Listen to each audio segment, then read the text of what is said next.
안녕하세요. 여러분의 아는 의사 강동호입니다. 치주염이 있는데 염증이 심하면 마취가 안 되나요? 라는 질문을 주셨어요. 이거는 어떤 상황인지를 제가 정확히 말씀드리면 간혹 이런 경우 있어요. 그냥 마취를 했어요. 이를 빼기 위해서 염증이 심해서 주변에다만 마취를 막 하고 이제 빼는데 빼는 순간 환자가 하는 거예요. 아프다고. 그러면 그때 마취를 또 막 주변에다 하시는 선생님들이 있어요. 또 기다렸는데 또 빼면 또 마취가 안 돼요.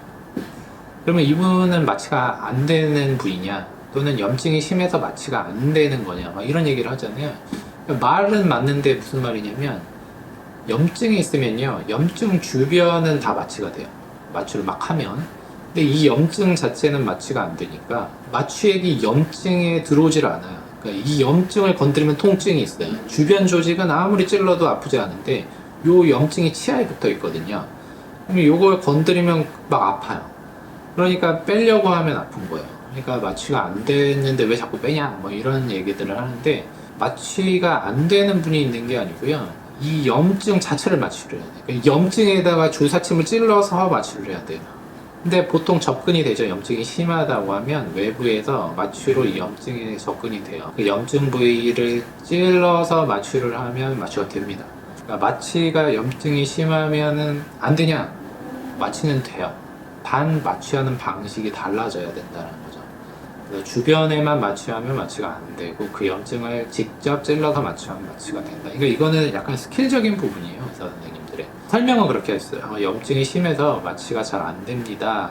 근데 마취를 제대로 해서 뺄 거예요. 그 이야기는, 내가 염증이 있어서 마취를 했지만 네가 마취가 안 되니 염증을 직접 찌를 테니까 한번 따끔하자 해서 딱 찔러서 그 염증에 마취하고 빼는 거예요. 그럼 통증이 없어요. 그러니까 그렇게 이해하시면 돼요. 그러니까 마취가 안 된다는 말도 맞고요, 마취 안 된 상태에서 빼는 거냐, 또 그건 아닌 거예요. 무슨 말씀인지 이해되시죠? 염증에 할 때 많이 아프겠네요. 그 염증에 직접 마취하면 조금 아프죠, 사실. 왜 치아를 흔들면 안 되는지. 그러니까 이런 거예요. 뭐 상황이 되게 다양하죠. 예를 들면 신경치료를 했어요. 근데 신경치료를 하기 전에 뿌리 쪽에 염증이 많았어요. 그래서 신경치료를 했어요. 그러니까 뿌리 쪽에 염증이 많으면 뼈가 치아를 잡아주잖아요.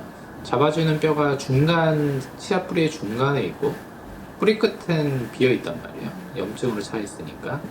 그러면 이 치아를 갖다가 이렇게 막 흔들어 보면 흔들리겠죠. 왜냐면 중간에만 뼈가 있으니까. 뿌리 쪽에는 없으니까 막 흔들린단 말이에요. 이렇게.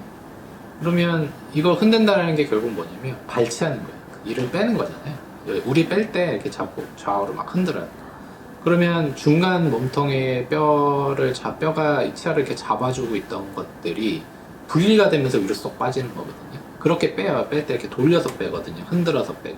근데 이제 이거를 치료하는 과정에서 이 신경치료를 했으면 이 염증이 사라지면서 여기가 뼈가 차면 흔들림이, 동요도가 줄어들어서 힐링이 되는 건데, 중간에 이를 빼자고 막 흔들어서 흔들림이 더 커졌어요. 그러면 당연히 살리차가 빠지게 될 확률이 올라가잖아요. 그런 경우라고만 흔들리면 안 되는 거죠.